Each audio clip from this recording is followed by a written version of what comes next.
Hello दोस्तों, आप सभी को मेरे चैनल स्टडी विद मी पर स्वागत है। चलिए बिना देर किए वीडियो स्टार्ट करते हैं। भगवती चरण वर्मा जी के द्वारा लिखित प्रायश्चित कहानी का सारांश।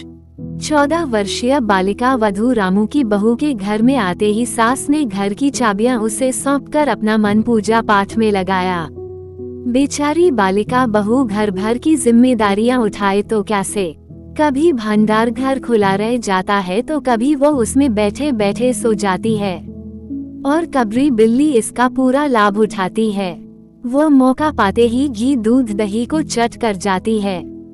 आशय यही है कि बिल्ली ने रामू की बहू का जीना मुश्किल कर रखा है। हारकर रामू की बहू ने मन में यह निश्चय कर लिया कि या तो घर में वही रहेगी या कबरी बिल्ली रहेगी। मोर्चाबंदी हो गई और दोनों सतर्क। एक दिन रामू की बहू ने पिस्ता, बादाम, मखाने आदि मेवों की दूध में औटाकर खीर बनाई, उस पर सोने के वक्त चिपकाए। उसने कटोरा भरकर ऐसी ऊंची ताक पर रखा जहां बिल्ली ना पहुंच सके।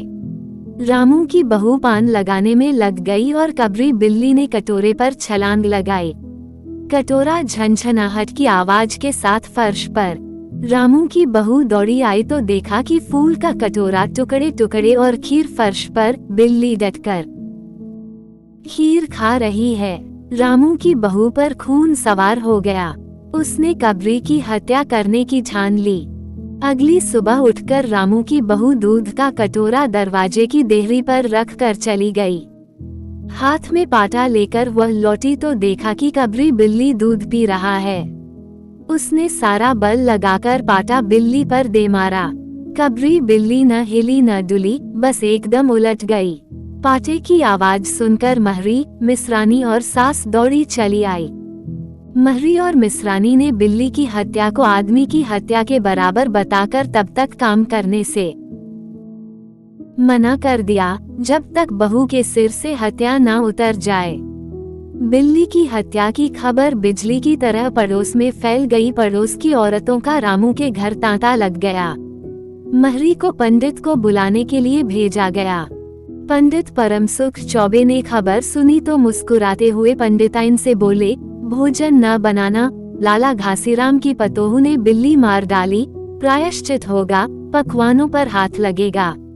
पंडित परमसुख पहुँचे तो औरतों की पंचायत बैठी।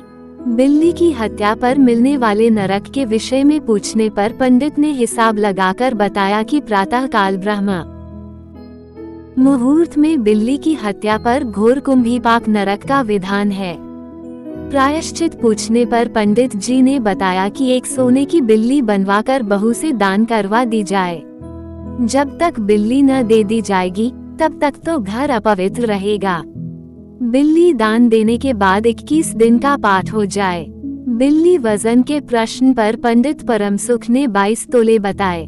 रामू की मां ने बात 1 तोले से आरंभ की। मोल तौल में 11 तोले की बिल्ली बनवाना निश्चित हुआ। पूजा के सामान के विषय में पंडित जी ने बताया कि दान के लिए करीब 10 मन गेहूं, 1 मन चावल, 1 मन दाल, मन भर तिल, 5 मन जौ, 5 मन चना, 4 पसेरी घी और मन भर नमक भी लगेगा। पूजा के खर्च को सुनकर रामू की मां रुआंसी होकर बोली, पंडित जी इसमें तो 100-150 रुपया खर्च हो जाएगा। इस पर पंडित जी ने समझाया, फिर इससे कम में तो काम ना चलेगा। बिल्ली की हत्या कितना बड़ा पाप है। रामू की मां, खर्च को देखते वक्त पहले बहू के पाप को तो देख लो। ये तो प्रायश्चित में उसे पैसा खर्च भी करना पड़ता है। आप लोग कोई ऐसे वैसे थोड़े हैं। अरे 100-150 रुपया आप लोगों के हाथ का मैल है। किस्नू की माँ, छन्नू की दादी, मिसरानी आदि पंचों ने पंडित परमसुख की बात का समर्थन किया। इस पर रामू की माँ ने ठंडी सांस लेते हुए कहा कि अब तो जो नाच नचाओगे नाचना ही पड़ेगा। ये बात सुनकर पंडित परमसुख नाराज होकर पोथी पत्रा बटोरकर चलने लगे। रामू की माँ ने पंडित जी के पैर पकड़े तब उन्होंने पुनः आसन जमाया। और क्या हो के प्रश्न पर पंडित जी ने कहा 21 दिन के पाठ के 21 रुपए और 21 दिन तक दोनों वक्त 5-5 ब्राह्मणों को भोजन करवाना पड़ेगा। सो इसकी चिंता ना करो, मैं अकेले दोनों समय भोजन कर लूंगा और मेरे अकेले भोजन करने से 5 ब्राह्मण के भोजन का फल मिल जाएगा। अंततः पंडित जी ने कहा अच्छा तो फिर प्रायश्चित का प्रबंध करवाओ। रामू की माँ 11 तोला सोना निकालो, मैं उसकी बिल्ली बनवा लाऊं। 2 घंटे में मैं बनवा कर लौटूंगा, तब तक पूजा का प्रबंध कर रखो और देखो पूजा के लिए।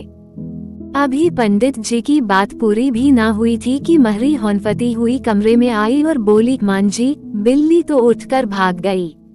यहीं पर यह कहानी समाप्त होता है। Thanks for watching.